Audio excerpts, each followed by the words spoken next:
सुधीर गाडगिळ यांनी खरं म्हणजे कॉस्ट अकाउंटंट याच्यात त्यांनी पदवी मिळवली.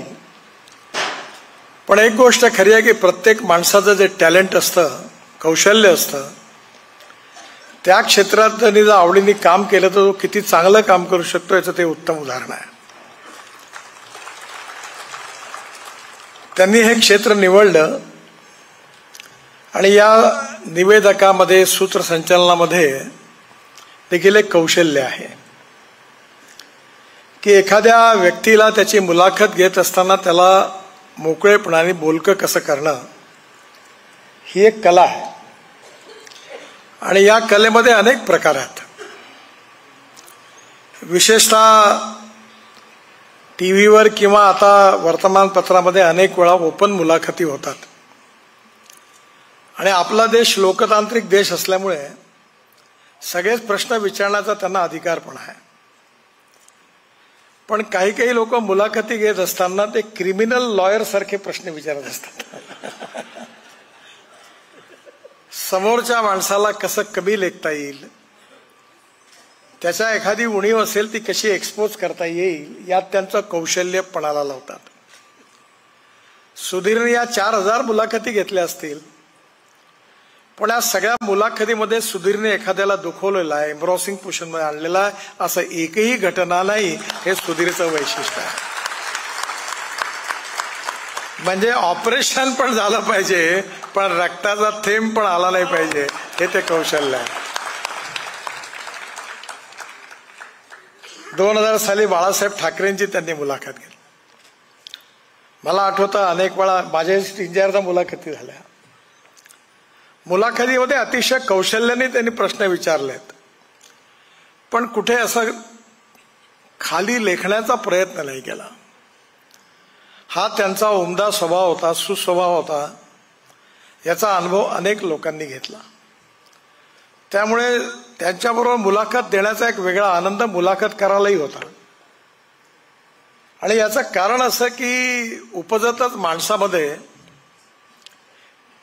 तसं आता मी आत्ताच पाहिलं या पुस्तकावर राज ठाकरेंनी सुधीरचं चित्र काढलेलं आहे.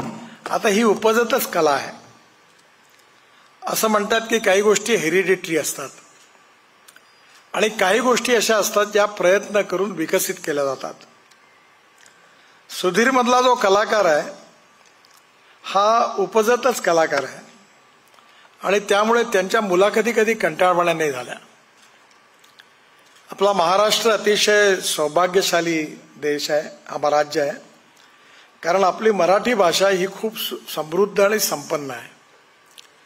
मराठी नाटक, मराठी संगीत, मराठी भावगीत, सगळ्याच प्रकारे मराठीमध्ये वेगवेगळ्या प्रकारच्या ज्या कला आहेत याचं महत्त्व महाराष्ट्रात राहून कधीच लक्षात येत नाही. पण ज्यावेळी मराठी माणूस म्हणून आपण देशाच्या कानाकोपऱ्यात जातो किंवा जगात जातो तेव्हा लक्षात येतं की आपलं वेगळेपण कशामध्ये आहे. आज मला संधी मिळाली, गेल्या 18 वर्ष महाराष्ट्रात काम केल्यानंतर आता दिल्लीमध्ये जवळपास असतो आणि देशात फिरण्याची संधी मिळते, देशाच्या कानाकोपऱ्यात जाण्याची संधी मिळते. पण मला विशेष रूपाने आठवतं की बंगालमध्ये आणि महाराष्ट्रामध्ये साहित्य, संस्कृती, कला याचं एक वेगळं जे स्वरूप आहे ते देशात आपल्याला अनेक राज्यात गेल्यावर पाहायला मिळत नाही. आणि म्हणून महाराष्ट्राने अनेक मोठे मोठे कलाकार देशाला, विश्वाला दिलेले आहेत. कोणी संगीताच्या क्षेत्रातले असतील, कोणी संगीतकार असतील, कोणी गायक असतील, कोणी लेखक असतील, कोणी साहित्यिक असतील, कोणी कवी असतील. या सगळ्यांनी मराठी माणसाची मान अभिमानाने उभी केलेली आहे. आणि विशेषतः आपल्याला लक्षात येईल की ज्यावेळी अमेरिकेमध्ये किंवा युरोपमध्ये बृहन महाराष्ट्र मंडळाचे किंवा मराठी माणसाचे मोठे मोठे संमेलन होतात, त्यापैकी देखील काही कार्यक्रमात जाण्याची संधी मला मिळाली. त्या प्रत्येक संमेलनात सुधीर गाडगिळ नेहमीच राहिले आहेत, कारण भारताच्या बाहेर देखील त्यांच्या या सूत्रसंचालना कौशल्याला एक सन्मान आहे. आणि म्हणून आज मला अतिशय आनंद आहे की कदाचित तुम्ही एक गोष्टीचा विचार करा की आपण अनेक लोक मोठी मोठी माणसं ऐकली आहेत, पाहिली आहेत, पण त्यांचं व्यक्तिमत्व आपल्याला पूर्ण समजलं नाही. पण ज्यावेळी त्या व्यक्तिमत्वामध्ये आपण जेव्हा त्याच्या जवळ जातो तेव्हा त्या व्यक्तिमत्वातून त्याचे अनेक पैलू जे आहेत त्याचं आपल्याला दर्शन घडतं. मला एका साहित्यिकाचं एक वाक्य नेहमी आठवतं की आपण दुरून ज्यांना खूप मोठं समजत असतो त्यांच्या जवळ गेल्यानंतर अनुभवातून हे लक्षात येतं की आपण त्यांना जेवढं मोठं समजत होतो तेवढे मोठे नाहीत. आणि दुरून आपण ज्यांना अतिशय लहान समजत असतो त्यांच्या जवळ गेल्यानंतर अनुभवातून हे लक्षात येतं की ते खूप मोठी आहेत. सुधीर गाडगे यांचं वैशिष्ट्य हे आहे की असे अनेक मोठी नेती आहेत, कलाकार आहेत, खेळाडू आहेत, फिल्म मधले किंवा नाटकामधले कलाकार आहेत, पत्रकार आहेत, साहित्यिक आहेत, उद्योगपती आहेत.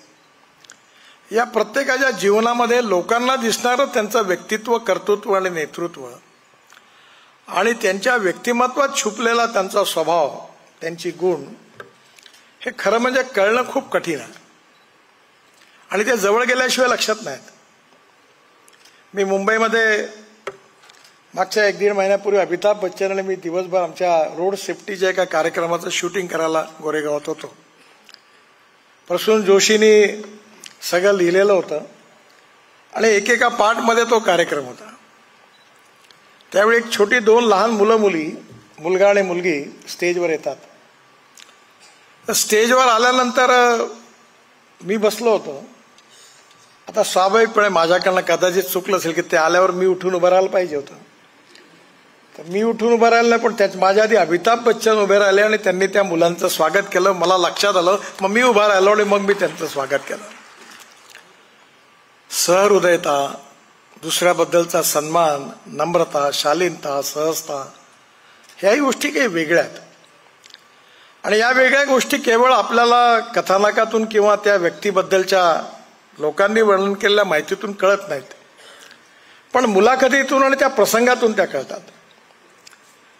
मला आठवतं सुधीर कुठली मुलाखत घेण्याच्या आधी 3-3, 4-4 पानं लिहून त्याची पूर्वतयारी करायची.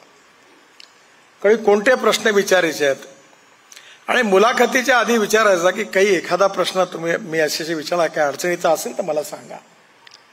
म्हणजे त्या माणसाला कुठेही पण त्याला कुठेही जखम होता कामा नये अशा प्रकारची संवेदनशीलता नेहमी त्याच्या मुलाखतीमध्ये आढळली. काही जण आपल्या लेखणीतून, काही आपल्या वक्तृत्वातून, आपल्या शब्दातून खरं म्हणजे आपल्याला त्याचा एवढा आनंद मिळतो की त्याच्यातून ऐकताना आपल्याला खूप चांगलं वाटतं. आणि काही वेळा समोरच्या बद्दल तो माणूस जातो कुठून आलो आणि मुलाखत द्यायला आलो असे त्याची चेहऱ्यावरचे भाव तयार होतात. सुधीरच्या जीवनामध्ये त्यांनी हे जे कॉन्ट्रीब्युशन केलं आहे, मुलाखती ज्या आहेत त्या लोकांना खूप काही समजवणाऱ्या आहेत, खूप काही शिकवणाऱ्या आहेत, खूप काही पैलू आहेत ज्ञात आणि अज्ञात, ते त्या व्यक्तित्वाला समजून घेण्याकरता उपयोगाचे आहेत. आणि मी नेहमी असं म्हणतो की प्रत्येक जण काही पूर्णांक नाही आहे. No one is perfect and no one can claim that he is perfect. उत्तम, अधिक उत्तम, सर्वोत्तम, अप टू इन्फिनिटी. सगळ्यात चांगला मार्ग जर कोणता असेल तर अशा समाजातली अनेक क्षेत्रातली जी मोठी माणसं आहेत त्यांच्या जवळून गेल्यानंतर त्यांचा स्वभाव, त्यांचं व्यक्तित्व, त्यांची गुणवत्ता ही ज्यावेळी आपल्याला कळते त्यावेळी त्यातून खूप काही शिकण्यासारखं असतं. आपल्या इतिहासात असं म्हटलंय की थोर महात्मे होऊन गेले, चरित्र त्यांचे पहा जरा, आपण त्यांच्या समान व्हावे, हात सापडे बोध करा. खरं म्हणजे आपल्या थोर पुरुषांजले आहेच, पण सामान्य माणसाला आपलं व्यक्तित्व, त्यातली गुणवत्ता जर वाढवायची असेल तर यातला सोपा आणि सरळ मार्ग म्हणजे जी मोठी आहेत, कर्तृत्वान आहेत, समाजात ज्यांचा सन्मान आहे, अशा लोकांच्या व्यक्तित्वाचा जवळून अभ्यास करणं, त्यांच्या स्वभावाचा अभ्यास करणं, चाल चलन, व्यवहार आणि चरित्र, तिन्ही सगळ्या गोष्टीचा अभ्यास करणं आणि त्यातून त्यांच्यापासून आपण कोणत्या गोष्टी स्वीकारू शकतो, कोणत्या गोष्टी घेऊ शकतो याचा विचार केला पाहिजे. आणि हे अनुभवातून लक्षात येतं. मी ज्यावेळी महाराष्ट्रात मंत्री होतो 2004ला मंत्री होतो, त्यावेळी विरोधी पक्षनेता होतो. माझा ऍक्सिडेंट झाला होता. मी मलबार हिलला राहत होतो. आणि मला रतन टाटा भेटायला, त्यांचा माझा फार जवळचा सहवास होता. आणि ज्यावेळी ते आले त्यावेळी ते सगळ्या हायकोर्ट जज राहायचे एका बिल्डिंगमध्ये राहायचं, रॉकी हिल म्हणून. मी एकटाच मंत्री ते राहत होतो.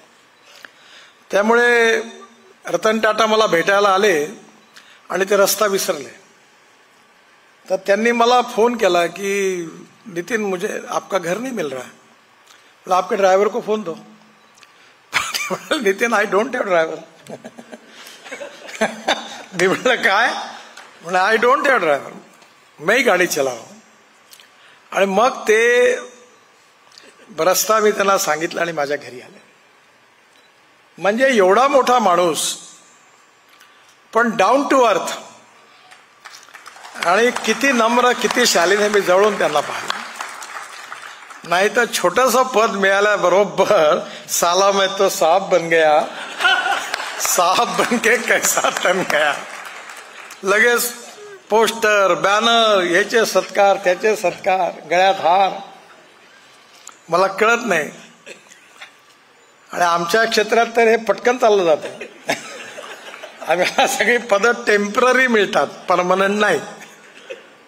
पण तरी लोक केवढा जोश करतात, केवढे बँड वाजवतात.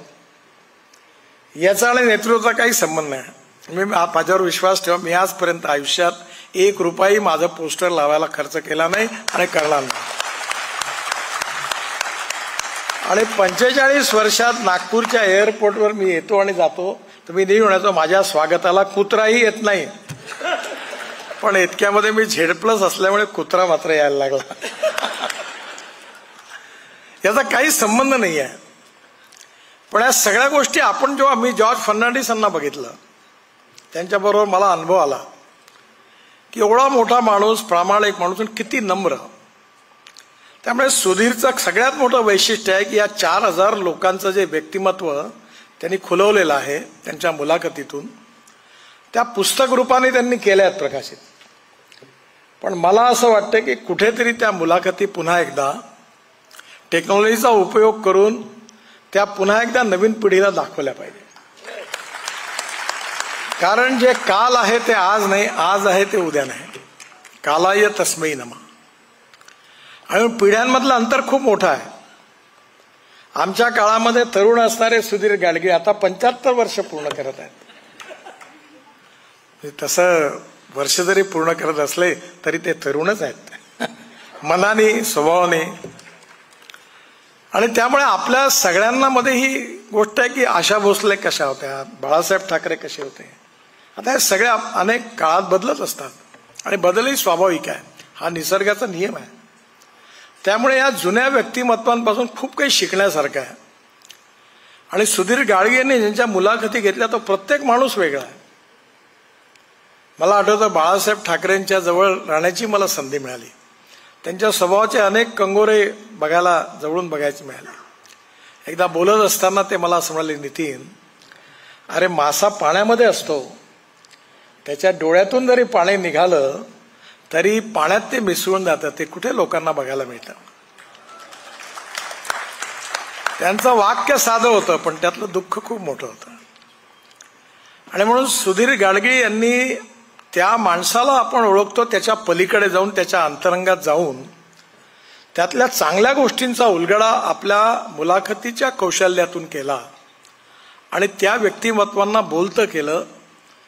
त्यांच्या जीवनामध्ये चढउतार कसे आले, कधी यश अपयश कसं आलं, आनंदाचे क्षण कसे होते, दुःखाचे क्षण कसे होते, त्यांनी निर्णय कसे घेतलेत, या सगळ्याचा सखोल अभ्यास, रिसर्च करून त्यांनी त्या प्रत्येकाच्या मुलाखती घेतलेल्या आहेत. ते मनोरंजन नाही आहे, ते प्रबोधन आहे. कारण यातून बरंच काही शिकण्यासारखं आहे. आणि म्हणून आपल्या मराठी माणसाला अभिमान असणारा आणि विशेषतः या क्षेत्रामध्ये इथे कुठेतरी पुस्तकात लिहिलं आहे की सचिन तेंडुलकर जसा क्रिकेटमधला महान खेळाडू आहे तसा मराठी मुलाखतीच्या क्षेत्रामधला सचिन तेंडुलकर म्हणजे सुधीर गाडगे. हा याच्यात म्हटलं.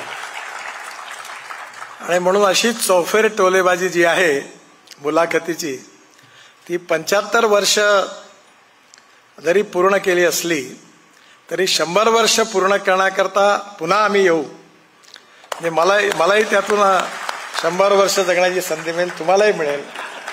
आणि तुम्ही हे तुमचं वन डे क्रिकेट मुलाखतीचं सातत्याने चालू ठेवा आणि मराठी माणसाला त्याचं मन तृप्त करून त्या मुलाखतीतून नवीन भविष्याची प्रेरणा घेणारी एक नवीन प्रेरणा तुमच्या या मुलाखतीतून मिळत राहील असा विश्वास बाळगतो. आणि तुम्हाला 75 वर्ष पूर्ण केल्याबद्दल मनापासून खूप खूप शुभेच्छा देतो. आपल्याला निरोगी उत्तम जीवन प्राप्त हो ही ईश्वरचरणी प्रार्थना करतो. त्याचबरोबर आपल्या इथे उत्तम कार्य करणाऱ्या अनेक लोकांचा सत्कार ब्रह्माळा ज्येष्ठ नागरिक संस्थेच्या वतीने झालेल्या आहे. त्या सर्व संस्थांना आणि ज्यांना हे पुरस्कार मिळाले त्यांनाही मनापासून शुभेच्छा देतो आणि माझं बोलणं संपवतो. धन्यवाद. खूप खूप धन्यवाद गडकरी साहेब. आपण अतिशय योग्य म्हणालात की